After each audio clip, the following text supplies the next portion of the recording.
পদত্যাগ করবেন সর্বমিত্র চাকমা। ঢাক ঢোল পিটিয়ে নিজেই তা জানিয়ে দিয়েছেন। জানানোর সময় ক্ষমা চেয়ে হাত ধুয়ে ফেললেন, সঙ্গে দায় চাপিয়ে দিলেন বিশ্ববিদ্যালয়ের প্রশাসনের উপর। ক্ষমা চাইলেন বলে কি কোনো দায় নেই সর্বমিত্রের? আছে তো, তিনি তো স্বীকারও করেছেন। নিজের ফেসবুক পেজে সর্বমিত্র যা লিখেছেন তার মূল বার্তা হলো, তিনি যা করেছেন তা কোনোভাবেই উচিত হয়নি। ঘটনা 6 জানুয়ারির। ঢাকা বিশ্ববিদ্যালয়ে কেন্দ্রীয় খেলার মাঠে প্রায় 30 জন কিশোর তরুণকে কান ধরে উঠবস করান সর্বমিত্র। তার হাতে ছিল লাঠি। তাকে সঙ্গ দিয়েছেন ডাকসুর ক্রীড়া সম্পাদক আরমান হোসেন। ওই কিশোর তরুণদের বিরুদ্ধে অভিযোগ, তারা বহিরাগত, যেহেতু ঢাকা বিশ্ববিদ্যালয়ের খেলার মাঠ শুধু বিশ্ববিদ্যালয়ের শিক্ষার্থীদের জন্যই। এই নিয়ে একটি ভিডিও রোববার সামাজিক যোগাযোগ মাধ্যমে ভাইরাল হবার পরপরই ব্যাপক সমালোচনার মুখে পড়েন সর্বমিত্র চাকমা।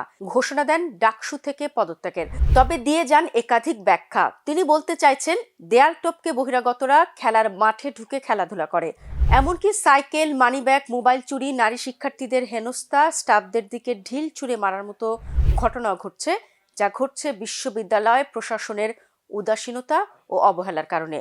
বাজারে এমন গুঞ্জন আছে, সর্বমিত্র চাকমা ডাকসু থেকে বের হয়ে যেতে চাইছিলেন, শুধু ফাঁক খুঁজছিলেন, কারণ তিনি নাকি আর পেরে উঠছিলেন না। কিশোর তরুণদের কানে ধরে উঠবস করানোর ঘটনাই সাপে বর হয়ে এলেও তার কাছে। ঘটনা এখানেই শেষ নয়। এর আগে গত বছরের 4 নভেম্বর সর্বমিত্র চাকমার আরেকটি ভিডিও ভাইরাল হয় সামাজিক যোগাযোগ মাধ্যমে। ওই ভিডিওতে লাঠি হাতে ছিলেন সর্বমিত্র, শাসাচ্ছিলেন এক বৃদ্ধকে।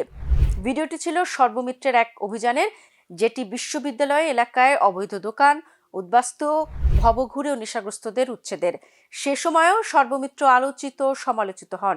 তিনি তখন দাবি করেন, ডাকসুর প্রতিনিধি হিসেবে তার অভিযানকে বিশ্ববিদ্যালয়ের বর্তমান ও সাবেক শিক্ষার্থীদের বেশিরভাগই সমর্থন করেন। তবে ফেসবুকে গালিগালাজের জেরে তিনি আর মাঠে কাজ না করার ঘোষণাও দেন।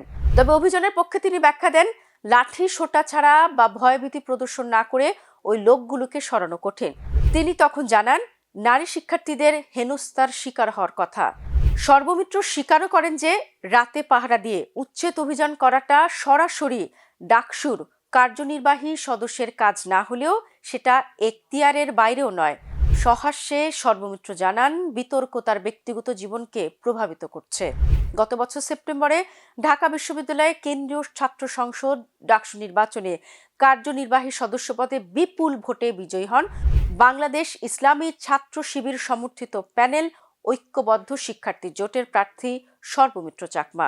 সর্বমিত্রের জাতিগত পরিচয়, তার জন্ম ও বেড়ে ওঠার পটভূমির পরও শিবির সমর্থিত প্যানেল থেকে নির্বাচন করার ঘোষণা দেওয়ার পর থেকে নানাভাবে আলোচিত আর সমালোচিত হয়ে আসছিলেন সর্বমিত্র চাকমা।